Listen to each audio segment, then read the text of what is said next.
Well, the good thing I came back because the Dharma hall would get quite lonely.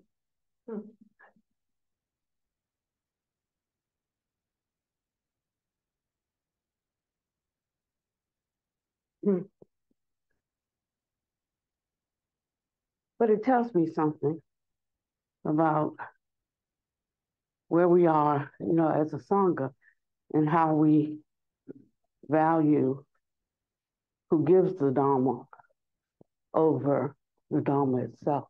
We'll open with incense burning.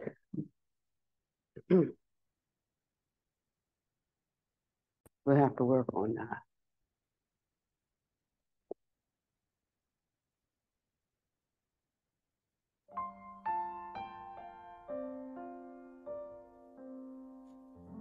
Incense burning, all space is filled with the fragrance.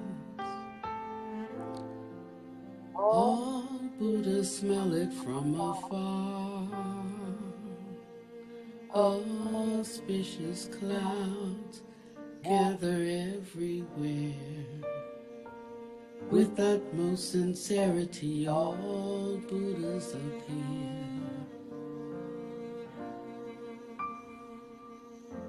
We pay homage and offer clouds of incense to the Bodhisattvas and the Mahasattvas. We pay homage and offer clouds of incense to the Bodhisattvas and the Mahasattvas. We pay homage, we offer clouds of incense to the Bodhisattvas and the Mahasattvas.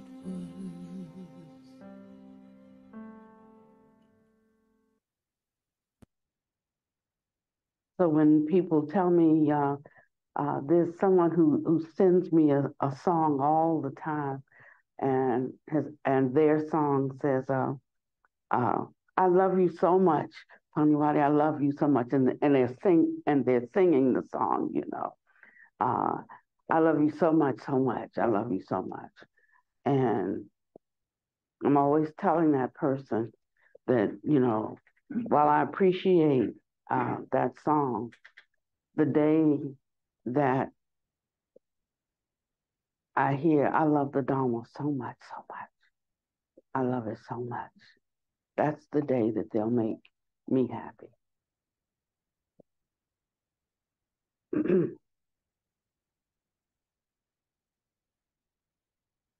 I want to thank all of the teachers that shared in my absence. I listened to the Dharma talks, and they were truly wonderful. I can tell your growth over this past year. And I would say for the whole Sangha, we have really been growing and developing because we're cultivating. And so my little rebuke is just to encourage you to look for the little fine spaces that we miss and shore those up, because it's the little foxes that spoil the vine. So we should recognize when we're doing good, and we should also be looking to see where we can correct some misunderstanding, because it inures to our personal benefit. That falls under the category of sloth and torpor. When we don't, I was thinking about sloth and torpor this morning because I was thinking about where I could be in the Dharma if I efforted according to my understanding. If you don't understand something, you don't understand, you don't know. But if you do understand something and you don't do those things, then that's laziness. So I was examining my laziness this morning and regretting. Well, I started with regret that I hadn't reached certain attainments that I think are possible for me in this life. I think they're possible for me right now. Uh, I have a good understanding of the causes and conditions, that are necessary for that level of attainment to manifest. And I'm not saying, and yet it has not manifest. I'm saying, and yet it has not manifested because of sloth and torpor in me, my laziness, my apathy around things. Um, and and so I just wanted to, I wanted to share the danger in that with you. And that's my confession for today as well. So I'm not judging, I'm just speaking for those who want to press towards the mark of the high calling. So this is our first class on meditation, and I'm going to start from a very topsy-turvy end, E-N-D, side. And I'm going to start with making sure that we understand consciousness. Because if we don't, nothing we do around the scope of meditation is going to be of any benefit at all. It's not going to make sense. We're not going to be able to apply the right steps, the right methods, the right practices, and so we won't get the right results.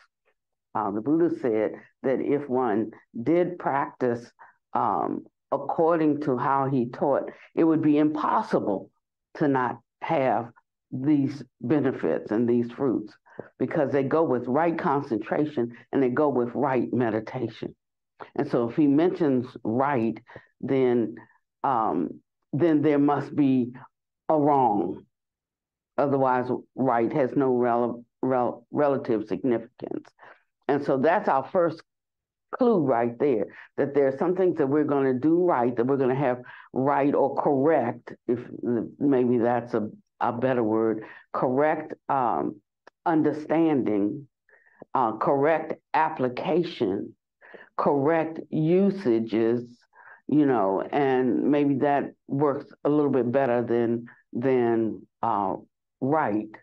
Buddha Master uses the word correct, and that helps me not think in terms of right and wrong, but doing what will bring the optimal result. That's more in that way rather than thinking right and wrong. What will bring the ultimate result? So I'm going to talk a little bit about consciousness, and then a little bit about concentration versus meditation before we, and bear with me for a few weeks to go through this whole kind of prelude on meditation. Some of this I'm gonna read directly because I want you to have the impartation.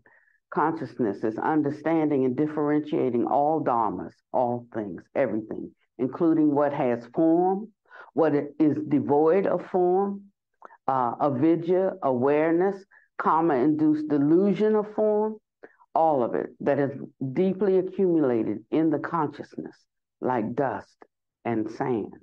Consciousness understands and differentiates all objects that are produced by causal conditions. It has the function of understanding and differentiating all conditioned sense objects which one comes into contact. That means what you see, hear, taste, touch, smell, or think, right? Besides the 6 consciousnesses, there is also the 7th, or the manas consciousness, and there's the 8th, or the alaya consciousness. Among these 8 consciousnesses, only the 8th, or the alaya consciousness, is the general entity of all the consciousnesses. That's why it is called the mind king. Mind consciousness is very important. All other aggregates receive directions from the aggregate of consciousness.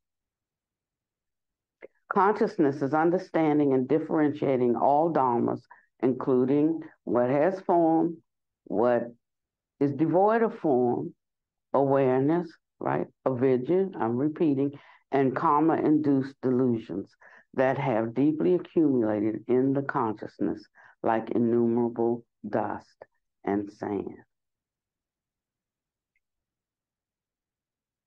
Consciousness has the function of understanding and differentiating all objects produced by causal conditions. That's differentiating between something being good or bad, or short or long, or blue or red, setting up a dichotomy of opposites, and then kind of differentiating which way something is leaning, towards this or towards that. So for us, everything is this or it's that. What consciousness can imagine includes what has form and no form. It gives rise to the mentality of differentiation, including differentiation based on avidya, which means ignorance, and differentiations based on awareness. Okay, so now I want to stop and take us from hearing something or thinking about something to how to actually use this in life. So I got a phone call yesterday, and I want to be very careful how I speak to it, that nobody can know who it is. It's not anyone in our Sangha. But this person, I'm going to see them soon. And I'm so happy to see them. I've known them for a very long time. And they know me. I'm their friend. I'm not their black friend. I'm their friend. So they don't see me as black. They see me as their friend. And so sometimes they're talking to me, but they're talking to me about black people like I'm not black.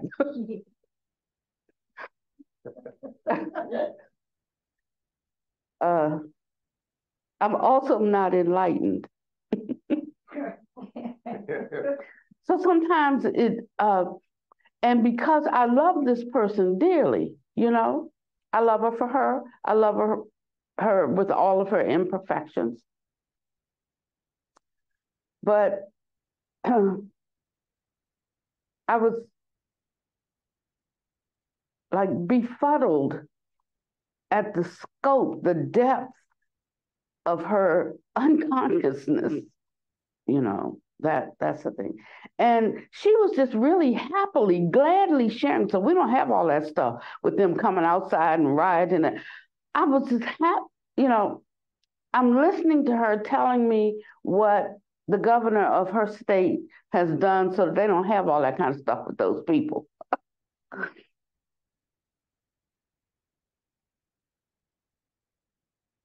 And it was difficult. It was difficult for me because I have a vow, you see. And my vow demands certain things of me. That's why a person is unreliable if they don't have a vow, and then they don't tend to that vow. So what helped me in the moment, and it's not a matter of whether because I want to keep her as a friend, I don't have those kinds of friends. If you're not really, if there's not some space for Dharma, I'm like, it's difficult for us to have a certain kind of friendship because my life is based around and centered around the Dharma. And that's how I see her, not as much a Dharma friend as someone who needed the friendship of the Dharma. And so I happen to be given that job since somehow we came together. I have been given that job to be a friend to her. And I was evaluating how qualified I was for that because the thoughts were really there. If the thoughts were not there, then I would know that I was fully qualified. But because the thoughts were there, I know that I have work to do. And that's how you can just evaluate where you are on a daily basis with whatever your poison is.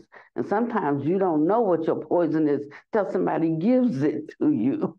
And then you're like, oh, this is poison for me, you know.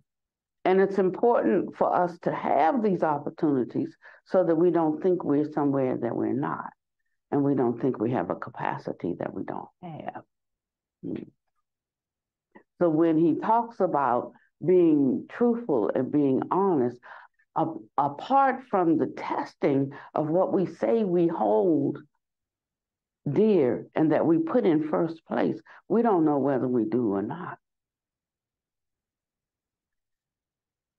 And so I just want to throw that out because we're not talking about meditation over here. We can be perfect in meditation, you know, or what we call meditation. And that's why I'm going to bring some differentiations. Some of us may decide we have never meditated, although we've been practicing something called meditation for the past 20 years. Because meditation involves necessarily being caught up in a state that is it is being in an actual state that allows performance, accomplished performance. And whether we have touched that or not, we can begin to know as we go through this study. Because he says right away there are the consciousnesses of the sense gates. That's why the first hindrance in meditation is sensual desires. And that's all caught up in how our internal bases make contact with the world. And of course, what goes along with that is the formation of views and opinions. And then without training, we become attached to those views and opinions based on the internal bases contact with the external world. Anybody lost? Nope, all I'm going to say is next we express those views. It's further hindrance. That's right. That's right. So there is the thought, then follows the speech that's based on those thoughts. And following that becomes action based on the speech and the thoughts. So action is the third step of the process. And that's why trying to handle actions will not work. It will never change society when we're trying to combat actions.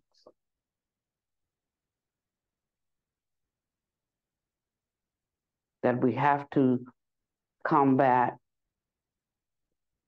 the thoughts that produce the speech and produce the speech being the incitement that produces the actions. So I think this is evolutionary awareness because we've always thought to stop that, you oppose it with this. That's the way the world has been. And our least violent way of opposing maybe is with protests or picketing, but you can see that they've already slipped to an action that has negated speech, which has negated thought. And so we're going to have a hard time fixing the problem from the end. And it's why, in spite of all we may do in those ways because we think that's a fast, quick, and quick way to put out something or to tamp down something.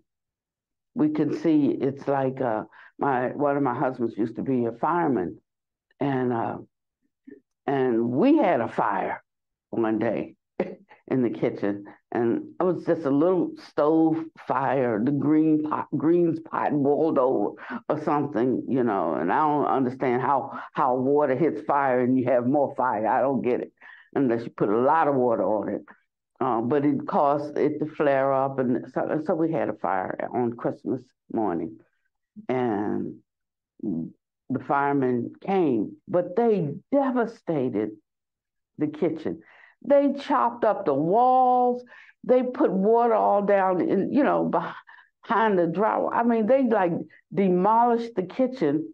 The fire was out in 30 seconds, and then they just proceeded to hack up the kitchen, and we were so upset. My mother was so upset, and so when I was telling my husband about this, he said, "Oh, Pannavati, that's because an ember can go behind a space, not be completely out, and if the conditions are right, it causes a resurgence. And usually by that time, it is just smoldered slowly in hidden places, and then you have a second fire worse than the first." And so he tried to help me understand that. But the same is true for how we try to address our social problems in the world. And right now, everybody wants to talk about how to handle the social problems in the world. And it's like putting a Band-Aid on a problem, because the action is the far consequence of other things, starting with thought. So the only way we're going to effectively change the world is we have to change how we think, and we have to be skillful enough to cause the changing of how other people think. This is a transformation. And most of us just say we don't have time. I was at a retreat, and that's all they kept saying. We don't have time. We don't have time. We don't have time.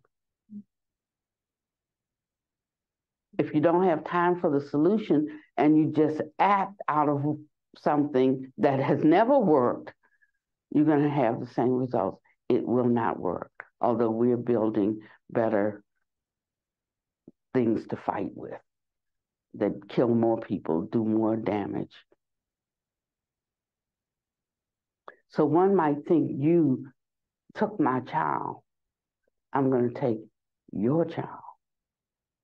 And they're still thinking in that sense of tit for tat. But when they take your child, they took your child, and when you go to take their child, you take 1,000 other children. But all you're thinking is, this is retaliation for my child, because we have built better machinery that can do so much collateral damage. And so there's not a quick answer to the sorrow or to the pain or to the destruction that's in the world. But the retaliation only makes the one who was retaliated against look for a way to come back and to win. And while there may be, just based on our level of growth and development, that's what we do, that should not be, we should cry as we do it. Like within my heart, I cried at my sense of, well, I could just say irritation. I was irritated with her. It's like, I don't want to continue this conversation, because I'm not sure that the next thing that might come out of my mouth is going to be fruitful or beneficial. And I challenged myself to accept what she said as her map of reality, that there's some fears or there's something in her life that makes her see something positive in that. And that's due to avidya. That's due to ignorance. So ignorance was the culprit here, not her. And I say to you that this is how the Buddha instructs us to correct and shift our view so that we can really be a part of a solution and not continuing or making a problem even worse. And I bring that up now because we're talking about consciousness and understanding what it is, how it is, and how to apply an antidote that shifts our consciousness. And we call it meditation, but what it is actually entering into a certain state, a certain mental state. Meditation is not a practice. We call it a practice. Loosely, we can accept it as a practice, but you have to understand that it is actually entering into a certain state as a result of utilizing certain technologies or techniques or practices. And that's the difference. And it seems like a little difference, splitting hairs. But the further you go in exacting those practices, the more you'll see it's like the whole difference. It's like day and night, not like splitting hairs. What consciousness can imagine includes that which has form and that which has no form. It gives rise to the mentality of differentiation, including differentiation based on ignorance and differentiation based on awareness. Differentiations may be retrieved and reproduced from what one experienced a certain number of eons ago, such as strange and peculiar incidents. For example, there are some dream states emanating from karma-induced delusion that have deeply accumulated in the subconscious, into the consciousness. Even phenomena that one has never seen in this lifetime might appear in your dreams. These are illusions emanating from karma-induced delusion that has deeply accumulated like innumerable dust and sand. Consciousness understands and differentiates all objects that are produced by causal conditions. It differentiates all sights or concrete phenomena that are produced through the coming together of causes and conditions. Consciousness differentiates all worldly phenomena that exist and will even imagine things that do not exist. Even very strange and baffling things that appear in your dreams are from your own differentiation. This includes phenomena that appear during your Dharma practice when your mind is emptied of all stray thoughts. Those are all due to your own thinking. Remember this. This includes, I'm going to read again, this includes phenomena that appear during your own practice when your mind has been emptied of all stray thoughts. Those are all due to your own thinking. There's simply no corresponding external objects. Now, later on, he's going to tell us about something else. But right here, he's telling us that there are no corresponding external objects. Whatever appears in your mind consciousness has to do with your own thinking, either in this life or in some previous life, that rebirth linking consciousness, these things appear from that. Is everybody clear on that? Now, that's one side of things. That's not all sides, but that's one side. If you don't hold that one side, then you will see things and imagine things, and you will start to live by those things because the balance is not there. The middle way is not there. Now, most practices we do, because the full understanding is not there and because the practices are low-hanging fruit, this doesn't even need to be said because nobody gets to these states. But you're going to get to these states. And this is why you need to know how to handle them when you get to them. The first side of it is that this phenomena that appears in your practice is not an externally appearing phenomena. It is coming from the recesses of your consciousness. Okay. What consciousness does is understand all objects that are produced by causal conditions or causality. It has the function, consciousness does, has the functions of understanding and differentiating all conditioned sense objects which one comes into contact with. What is the function of consciousness? To understand and differentiate all conditioned sense objects that you come into contact with.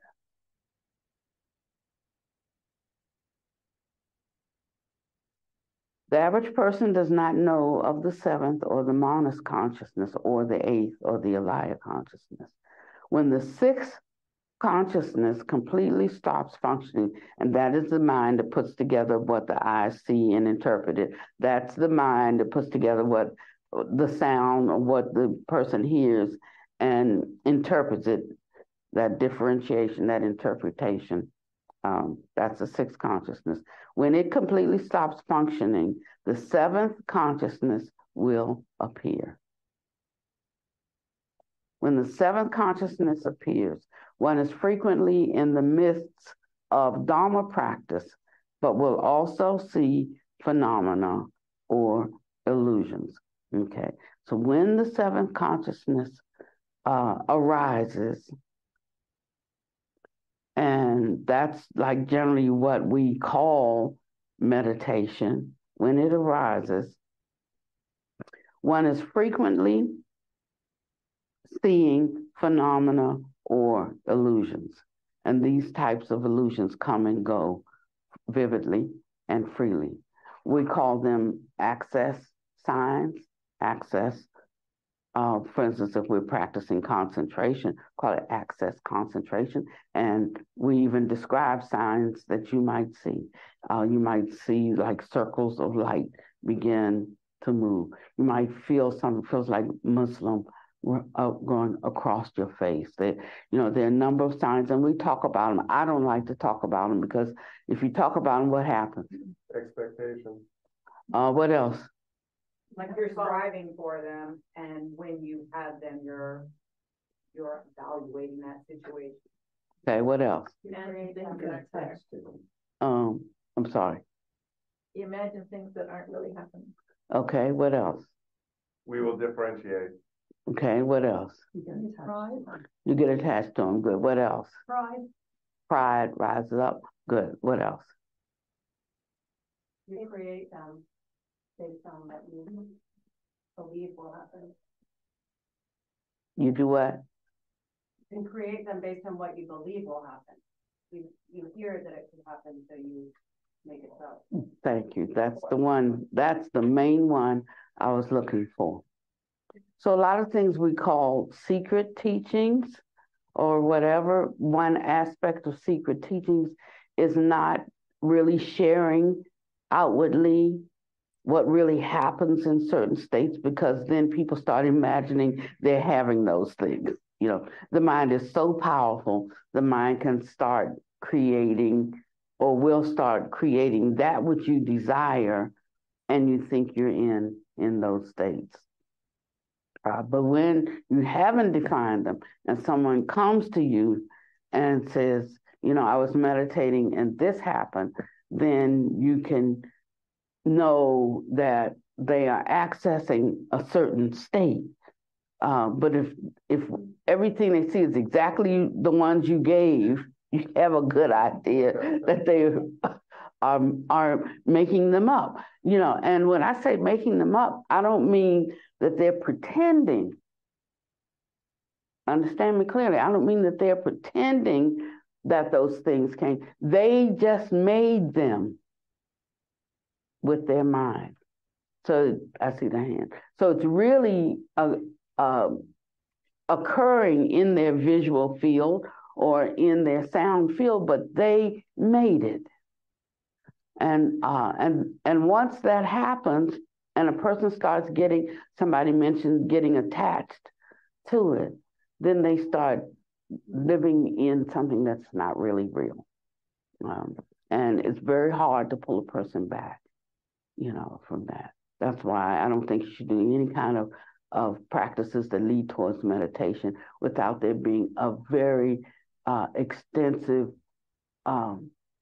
kind of teaching and introduction into the nature of reality before you start doing meditation.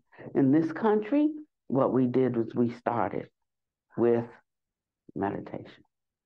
Now, without the basis or the background or, of exactly what it is, how it is, why it is, when it is, and all of those things. And so this is an adjustment, maybe, for some of us of how we have understood and how we applied techniques and what the end result is and should be. That's why I always say you hear a lot of talk about the Buddhism being the highest teaching. And at this space and time, I don't disagree. But I don't see Buddhists functioning in the capacity of a highest teaching above other folks. I know lots of folks better than Buddhists, who are better, so we can't brag on something and then live, brag that we are rich and live like paupers. We have to enter into it. And then we have a different understanding of Buddha completely. It's not like as a religious checklist, but as a level of universal awareness, that Buddhic mind, that awakened. That's what it means, awakened mind. So we'll stop thinking in terms of Buddhists being a sect, but it can be people from many different sects and religions who have awakened to a certain nature of reality. Question? Yes. Oh, wait, I think she had one first. Hold on it. Don't forget it. What was it?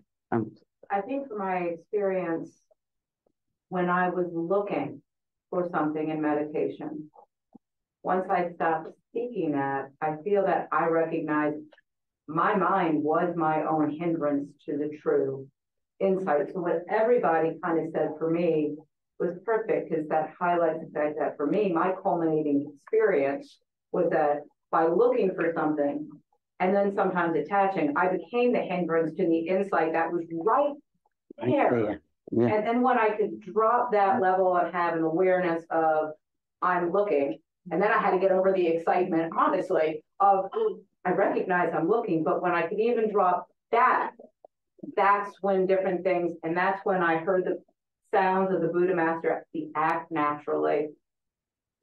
And that was for me a very balancing space. Mm-hmm. And so that signal that you got, that act naturally, is the invitation to what happens in the eighth consciousness.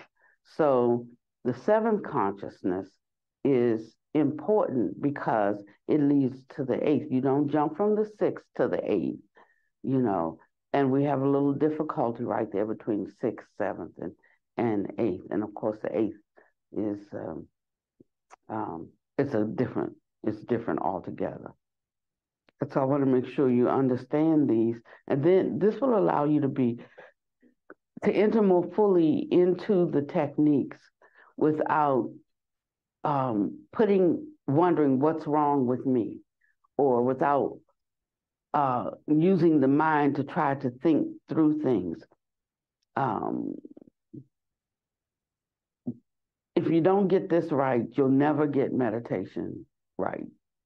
You'll never come into right meditation. There'll be something.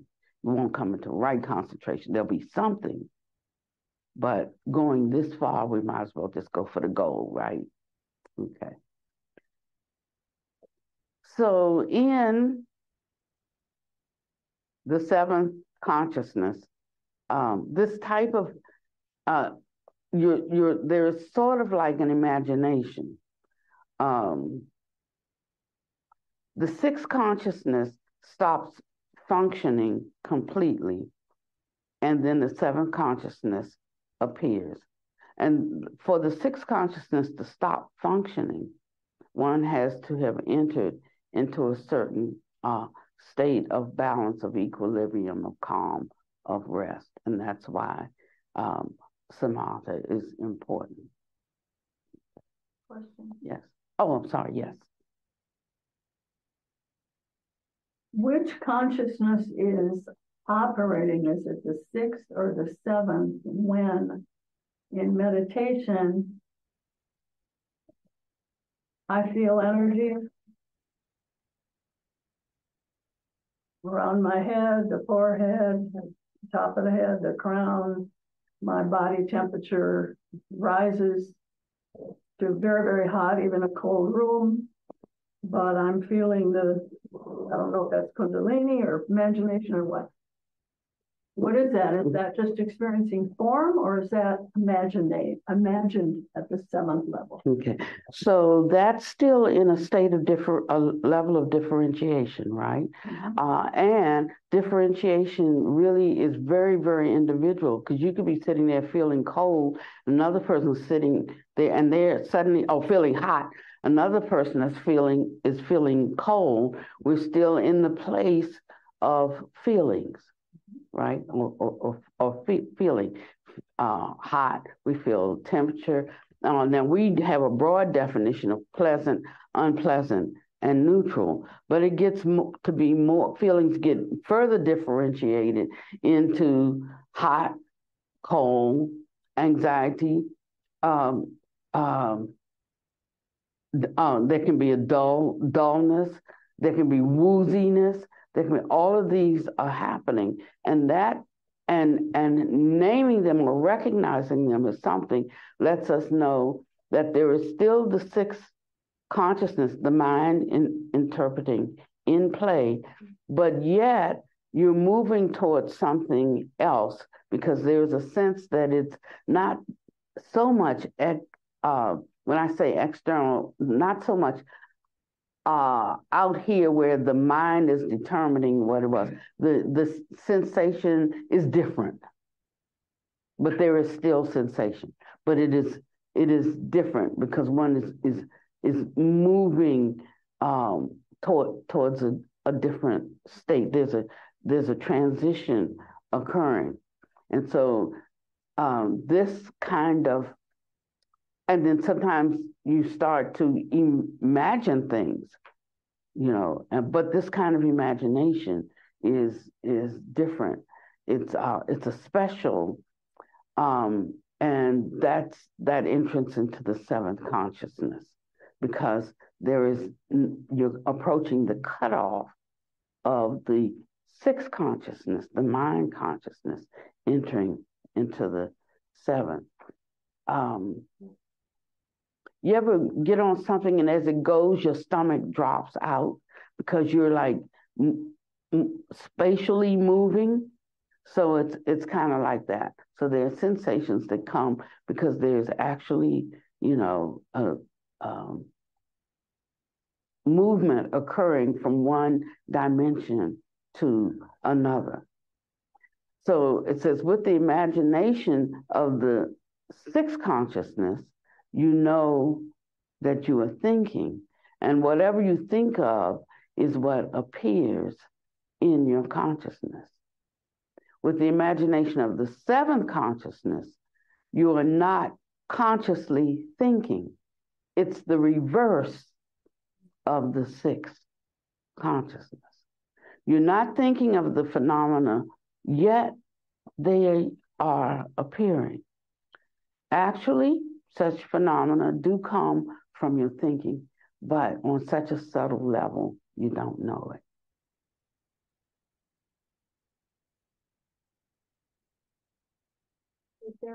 Is there a thought that comes after something appears? Yes. Okay.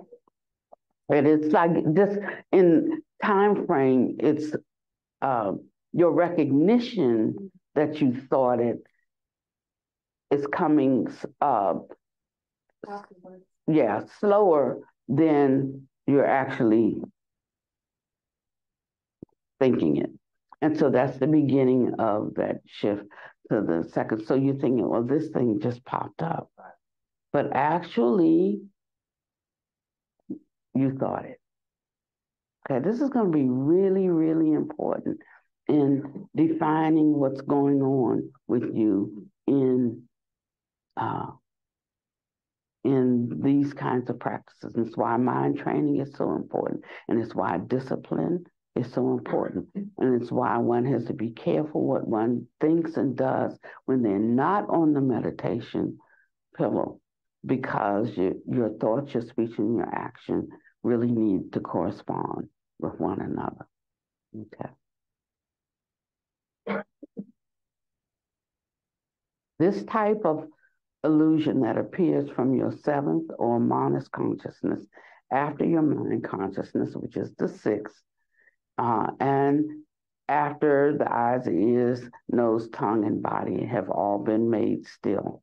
Further, it is a beginning level illusion to those who are experts in the study of Chan or Zen, those kinds of emptiness practices.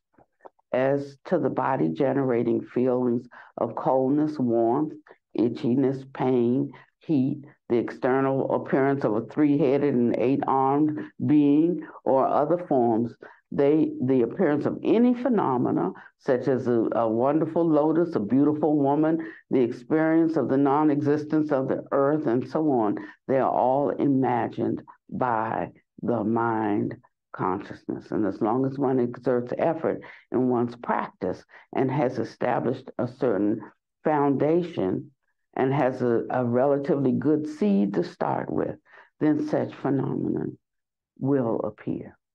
So now he's saying this phenomena will appear if you have these three qualities: exerting effort in your practice, if you've established a foundation, and you have relatively good seed to start with. That means, virtuous, and you're trying to live virtuously, and you have the karma for it.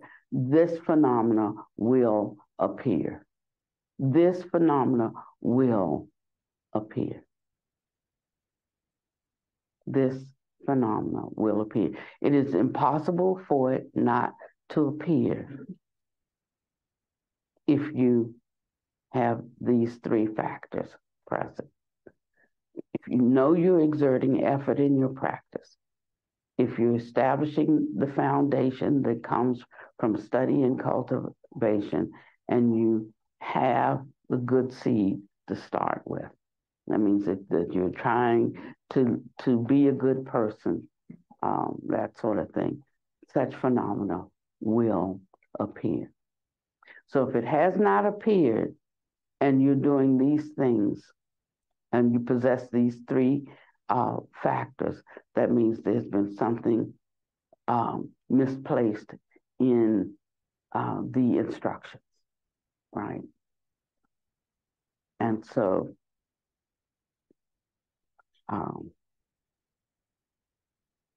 Let me see if I'm gonna read this.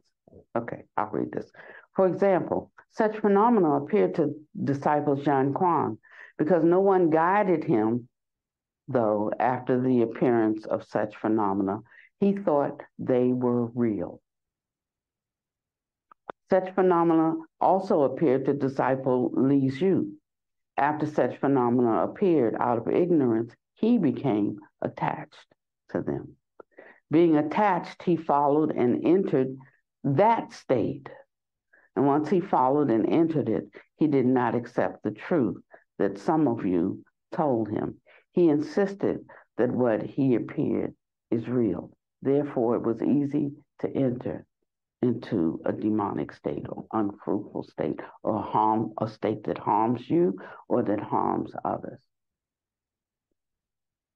So after we understand this, we know that all forms are illusory. All forms. We're trying to see the illusoriness of the self, right? But it's not just the illusoriness of the self. All forms are illusory.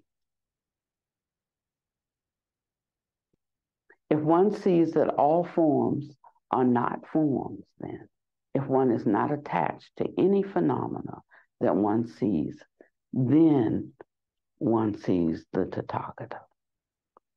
The Tathagata is another name for the Buddha, is another name for the Dharmakaya. Only this is our true Buddha nature. And that is the seventh or the manas consciousness. As for the eighth consciousness or the alaya consciousness, the situation is different. At that point, it's not merely a matter of seeing something. It is a matter of doing that's at will and with ease, being able to do whatever you please. Sometimes with one visualization thought, what one visualized will suddenly appear. When that state appears, even you disciples present here might be able to see it, which may even be an instance of someone going through a wall and so on. It could be anything. This is a type of state with the utilization retrieved from within the alaya consciousness. Entering a state of supernormal powers is just simply a response of the eighth consciousness mind king. This is merely the beginning state of supernormal powers. To enter the holy state of supernormal powers, one must be completely empty and still bring to a stillness, a stop, one's alaya consciousness.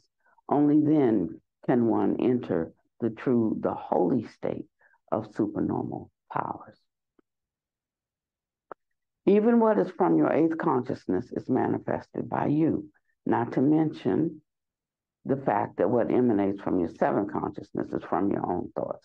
What is manifested is not external, it is from you yourself.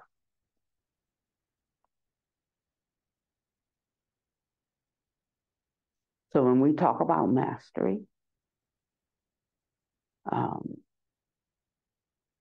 and we talk about capacity and being able to do things, there is a definite path of development that these things you do are not some power granted by a god or a deity. They're not some power granted, even though some of us are doing yidam practices. This is not a joint dispensation or an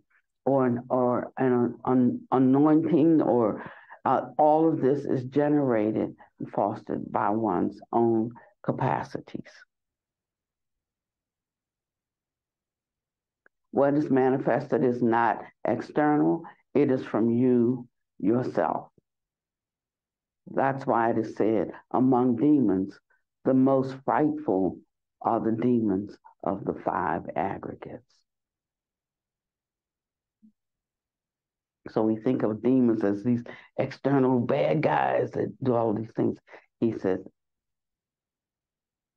us, the thought, the speech, the action that we produce within our own mind consciousness, those are the greatest demons. They are your own demons that appear. It is you thinking of yourself, you controlling yourself, you beating down yourself.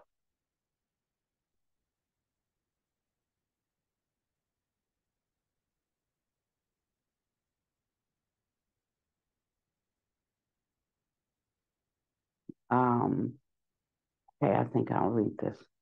I will give you an example that's very real. Disciples in Dai County know that in Dai County, there's a painter by the name of Lei Jiming called Teacher Lei. He studied and practiced under Dharma Master Chung Wang. One day when he was doing his Dharma practice, a supernormal state appeared. He saw a person with a large, darkish, painted face like that of a powerful or malicious male character in traditional Chinese opera, holding a steel whip that being approached Teacher Lei and said, "You have already attained accomplishment.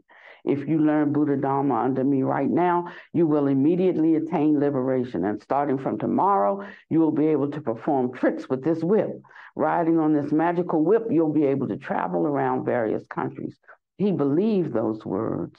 Since he believed what was said, whatever that being told him to strike, he struck accordingly. On the bang, bang, bang sound of striking, his wife, Mrs. Lei, heard that and she rushed in. What she saw was horrible. He was lying on the floor with blood everywhere. He had taken a knife and cut his own head 73 times, and he was taken to the hospital for treatment. That is how he went insane. Since he's gone insane, it's not easy to cure him. Afterwards, he remained a bit off. What is the meaning of this? After he entered the second consciousness or manas consciousness, he became attached to the phenomena that he produced through his own imagination. That is what is called the demon of the five advocates. And so you can see why moving into these kinds of practices, that's not just a practice that everybody is thrown into. Everybody, the way meditation was introduced in the West to like help you calm your worldly fears instead of how to handle the rest of the teachings that go with how to handle your issues in life. It became a shortcut hack, but it caused a lot of other problems. A lot of people had they had like, what do you call them? They had psychotic breaks. There are many different things, but mostly it is the delusion of these mind-created illusions speaking to us, and we believe it because they appeared. And so we think if they appeared, then they must be real, and whatever appears always tells the truth, right? And so we start following this, and if you're not clean and meeting those three conditions of virtue, the proper training, and what was the third one? Good seeds. And good seeds, then you've just created a problem for yourself. And that's my only regret around meditation being introduced with what they call the cultural baggage, which included the Dharma, most of it being removed from the practice. This is no low-level self-development course. This is a practice whereby we can realize our unobstructed, our unimpeded intrinsic nature, which is the same as that of the Buddha. And if you don't think that that's possible, you have not entered the Dharma yet. And if you think that that is possible, this will not be fun and games to you, and you'll have a very deep respect for it and for those who disseminate it. Question? Yes. Does somebody who's labeled a schizophrenic in the medical world, are they caught in the seventh consciousness? Mm-hmm. I can't really say. What I will say is there are a lot of people who either entered these states through deliberately or not deliberately, and they are in, well, they used to be in mental institutions, but since they turned everybody out of the mental institutions, they're walking around among us. But I could say it could be a disorder of the awakening to the seventh consciousness without having anyone to guide them, or refusing to allow anyone to guide them. And I won't say that's the only reason. Definitely not. I'm just saying. I was just wondering if a scientist explored that. Oh yeah, they have. On that avenue, that would create a whole different way of treating the condition. Mm-hmm. Yes, they have, and there have. I looked up a number of, in preparing for this, I looked up a number of studies that different universities were doing, and this whole conversation now around consciousness and or the distinction between consciousness and the brain, is shifting how we are approaching everything, including psychiatry and all of those things. I mean, the jury is still out, but they're recognizing how way more complex this is, and how it cannot be approached from a purely mechanical, standpoint, that maybe we've started at the wrong end of this. We've started with what has come into manifestation, as opposed to there is something that brings things into manifestation. And so the Buddha talked about and taught about what brings things into manifestation, rather than deciphering what has manifested. And so it's an important distinction in how we hold every view we have in life. And it starts with an acceptance of causality. Not that I'm God's special child. It's not any, these kinds of things, but it starts with cause and condition. That's why there can be no condition that manifests except there were certain causes that this is the fruit of. So that's what allows acceptance. Acceptance doesn't mean it's all right for you to do anything that you want to do to me and I just accept it. That's not what acceptance is. Acceptance is realizing that this right here, as horrible as it is, came about through cause and condition, that there are causes that were activated that produce this condition. So if you want to fix this condition, you have to look at the causes.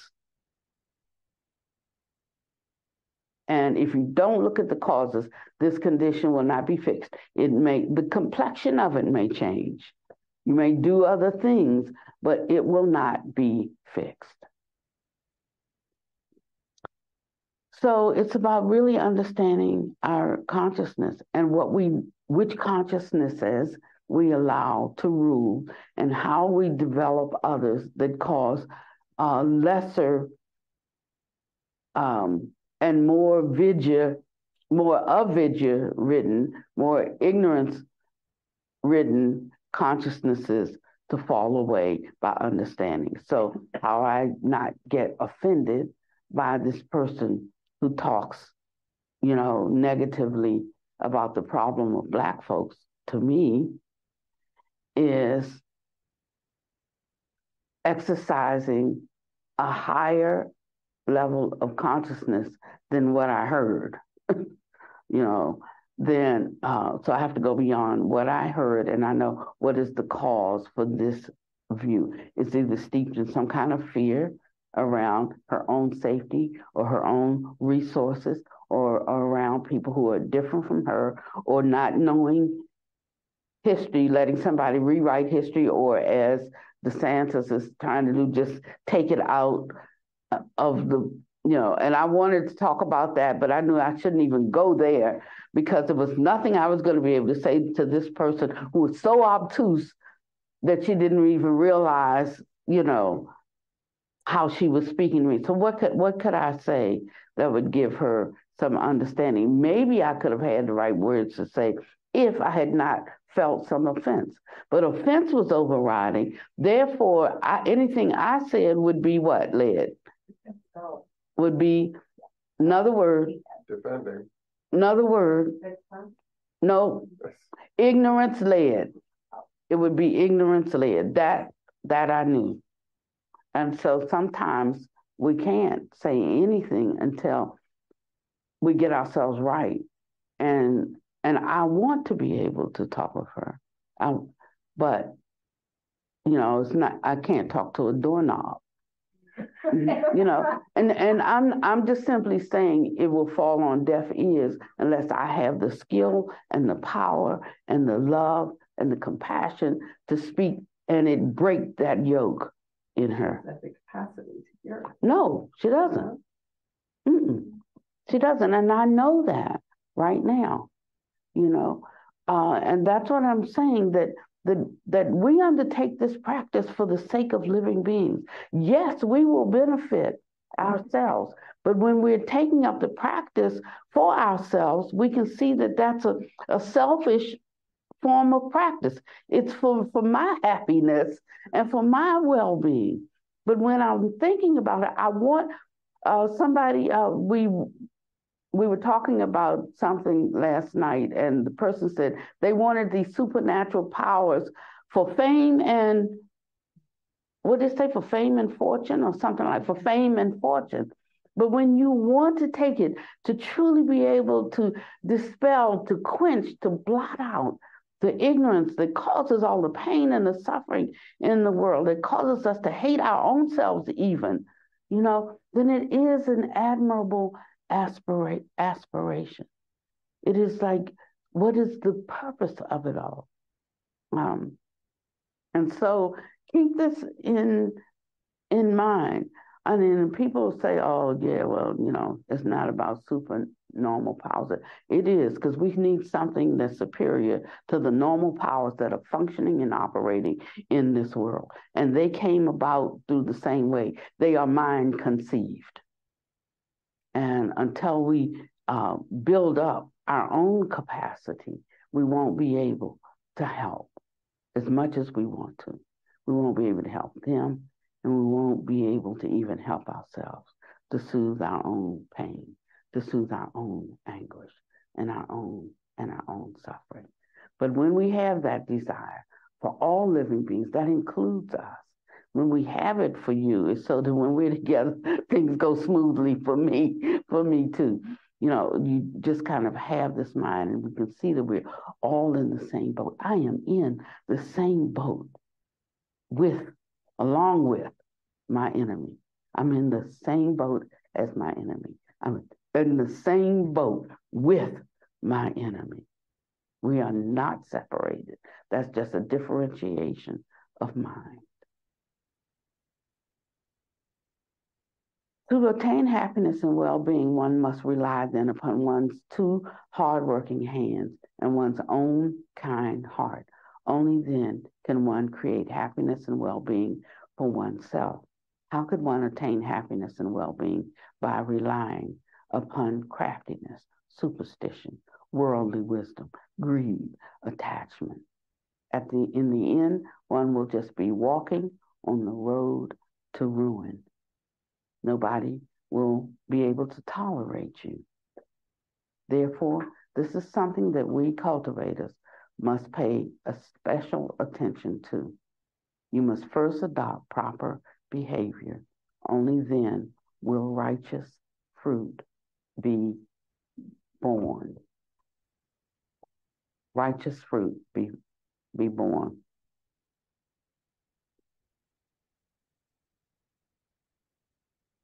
You have to plant good causes to receive good effects. This is the truth of Buddhadharma, the doctrine of cause and effect. Law was not created by Buddhism. Law was not arranged by God. Everything is a manifestation of causation and the karma pertaining to living beings. God's not punishing you. It's your own deeds that bounce back. Our physical actions, thoughts, and words are all in the aggregate of action. Only when our aggregate of action is upright will everything be upright. Now we're coming into the essence of the mind king, because that's the realm of meditation and the concentration.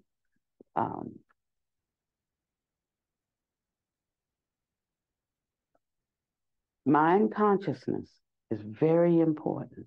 All of the aggregates receive directions from the aggregate of consciousness. Mind consciousness is which consciousness? The eighth, the alaya. Consciousness is understanding and differentiating all dharmas, including what has form and what is devoid of form, right? Consciousness understands and it differentiates all objects that are produced by conditions.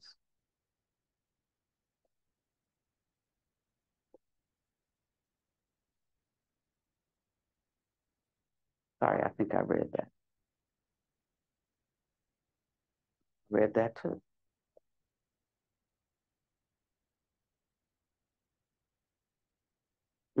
Okay. If you become attached to holy states, you will then subject yourself to numerous evil influences. That is, when you enter a certain type of state, you will pick up and maybe even hurt yourself or hurt someone else so firm and so sure that this being that appeared to you but actually came out of that it is true, and you will follow what it says. And that's why you have to have what to put up against anything that is spoken to you as truth. Discernment language caution. Okay, I'll say discernment, but what is that? But what is that? The principles of Buddhism. The principles of the principles of the Dharma. If it goes against that, that's your answer. That's your answer. So if you have a half-baked teacher who teaches half-baked Dharma, and you put these techniques into practice, because the techniques do lead you to or produce mental states, you will take them as real and you will follow them, and you won't have any defense because you have nothing to put it up against to see if it's true. There are some young people, and some of you know some of them, and they really are receiving us, I'll say, a download, because they really have a heart for doing good, want to do good, open to doing good, and they're open, just truly minds open. And so they are getting downloads, but because they have no discipline in their life, they're making a mess out of everything. And that's what a lot of they used to call it New Age in the 60s. I don't know what they call it nowadays, but the main consciousness movement today is around getting signs and instructions from other beings and following them. And it's such a seduction. That's the whole thing. If you're wrapped up in it, your ego's tied up in it, there's sensual desire there. And you don't even need anybody to check you. You can just check yourself. Constantly checking myself. Like when I get what I call a signal or a message, I'll tell you, like Buddha Master appeared in my meditation and told me that's and so. Then I go back and look for verification of the principle of that. It may not be the exact thing, but does this line up with spiritual principle? Does this line up, And I look for those things to ensure that I'm not That's not my subtle ego dreaming up something. And if it's something for me, most likely that is my that is my ego dreaming up. If I'm supposed to do this, I'm supposed to do that. It's more of him like, aren't you glad you gave up that phony teaching job? You know, because I thought of myself as the teacher, took pride in my role. I do hard work. I work on myself. You know, I'm looking for, get none of that here. You know, I don't get that. But if I was thinking I need that to know I'm good, I'm sure all kinds of beings would appear to me, you know, to tell me how good I am and how deep my practice is. You know, but I put my practice up against the standard. When I get up and I don't feel like doing my meditation in the morning, but yet I go and I may turn on the news and watch that for 30 minutes. I could have done my practice in 15, you know, but I put something else in front of it. That's how I examine, you know, where I am. Couldn't be talking about how good I am when I prefer to watch the news as opposed to doing my practice. Not even setting my mind in a good space to receive the news, you know. It's just things like this. And you'll start to examine yourself in this way, not in a judgmental way.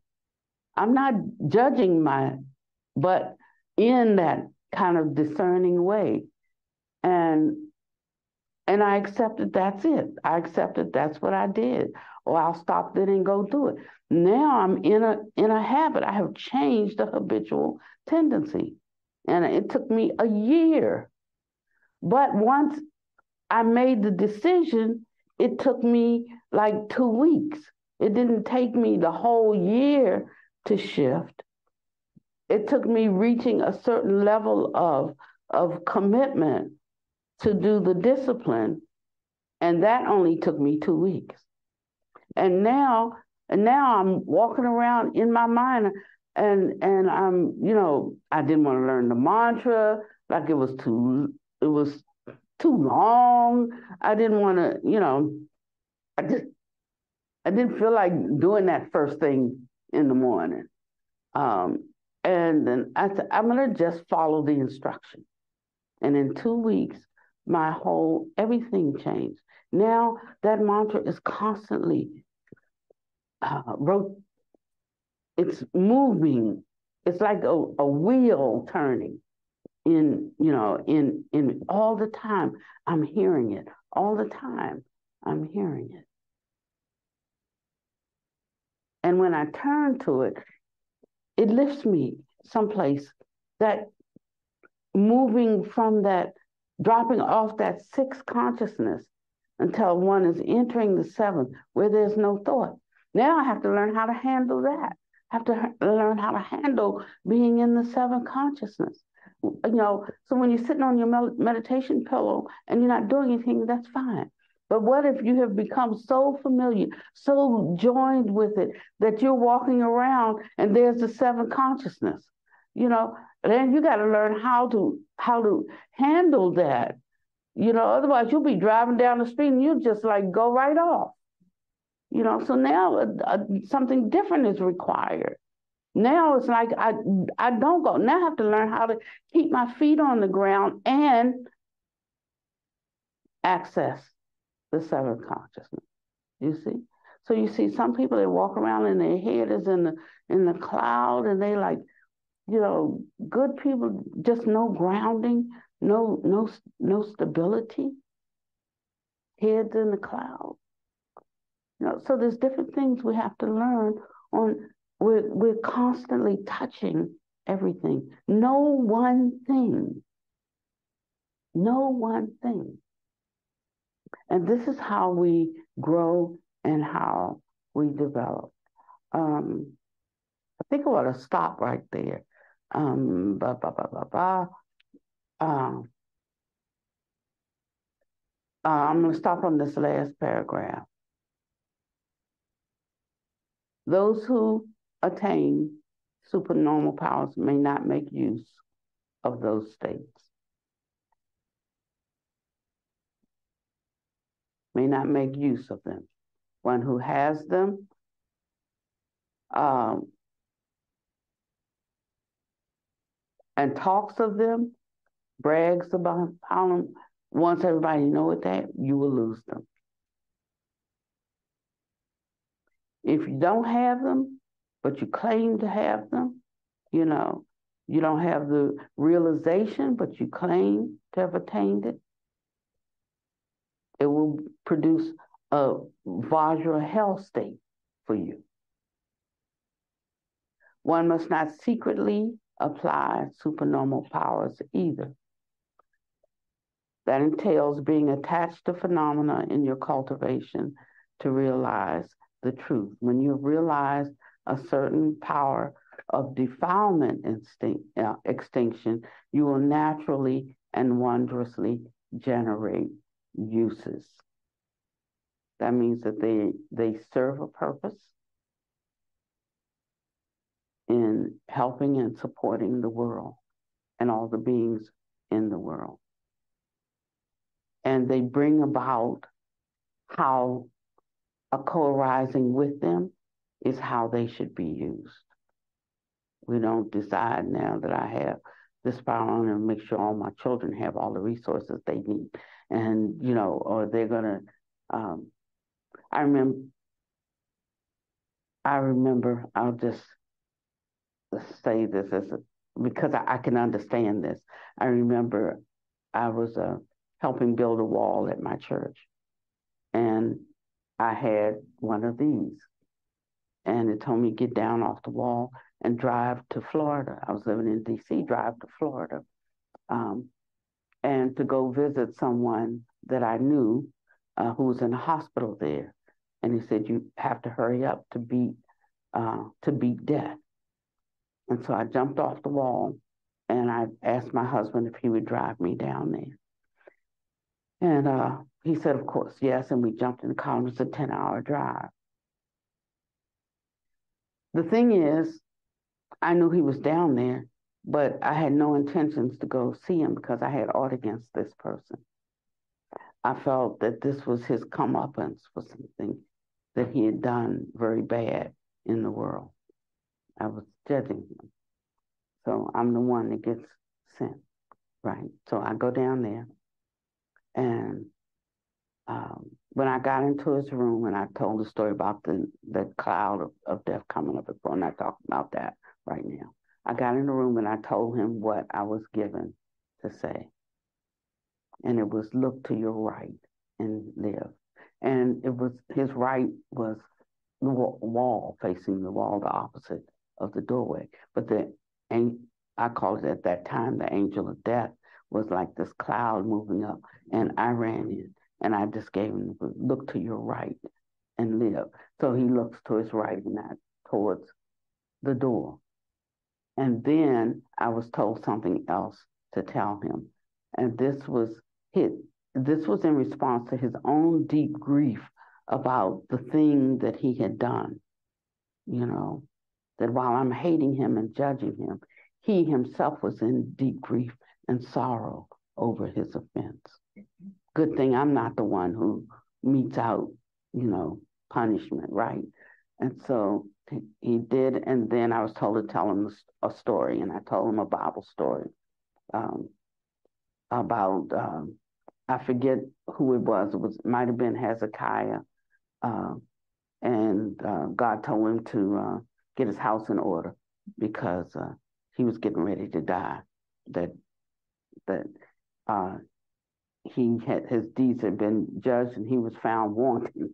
He was lacking, and so the karma that was coming was commensurate with that. And Hezekiah or whoever it was said, oh, God, how can I serve you if I'm dead? And so there's a story when that touched God, and God added 15 years to his life, and 15 years was added to John's life. He came back and he lived for 15 more years. And I say that to say now that was an example of usage, you see. It had nothing to do with now thinking I had a power and nothing to do with thinking I have a power and I can use this power for the things I think should be done. It has nothing to do with any of that. And that's why it's so important to work on actually having a true experience of emptiness and of the selfless nature, our selfless nature, the selfless nature, uprooting the sense of a firm, fixed, permanent I that has a nature. There is just that nature itself, which is manifesting bodily as Pannavati. It's that kind of getting rid of self, recognizing there is something else manifesting through causes and conditions as me. And so not fixing so tightly around this me in manifestation, but getting a glimpse of that original essence. And when one does, then one is in a position then to use the capacity of mind. And now this is where we start to have an intersection with prajna. Or being at the right intersection to encounter prajna. And that's what separates this kind of wisdom from being a worldly wisdom versus an encounter with prajna. And that's why we don't call prajna wisdom, because it's a different source, it's a different engagement. And there are some qualifications to being able to access this prajna. And that's where concentration comes in. And it's where the techniques that lead to meditation come in. So that's where we'll pick up next week. Next class, I'm going to talk about the difference between concentration and meditation. If we don't understand those differences, we'll be doing something, but it might not be the right thing. If we don't know the differences and the different types within of concentration, the different states, we can be doing something that's the opposite of what we're trying to do at any given time. And because we've been bombarded with so many different kinds, and we have not tested out for ourselves which ones we resonate with, have the capacity and personality for, and need to apply at any given time, we use the wrong ones and we come away with less than desired results. But when all of this gets straightened out for you, you know which one to go through at any particular time to meet whatever state is arising in you, and that's how self-mastery comes about in this very life. So thank you for coming today.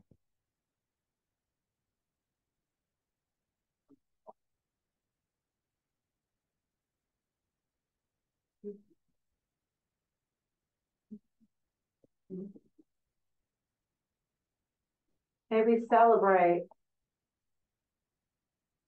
and honor our patience and our diligence and find joy in our practice without running or seeking instant gratification and enlightenment, but recognizing that drop by drop, that gradual self and inner true nature will come to us and appear so that we may truly be of the greatest service to ourselves and others with no attachment, with no fear, and with an utmost purity.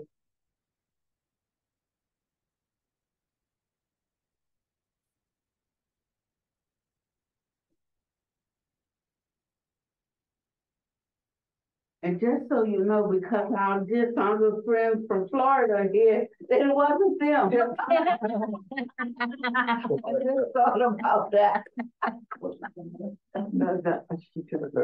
It must be like hating on Florida week, because one of my friends from Chicago called me the other day and was railing on a Florida driver who cut us off. She's like, oh wait, sorry, forgot you're from Florida too. I mean, like, this is apparently rail on Florida week. It's like, well, it was so funny. Florida writes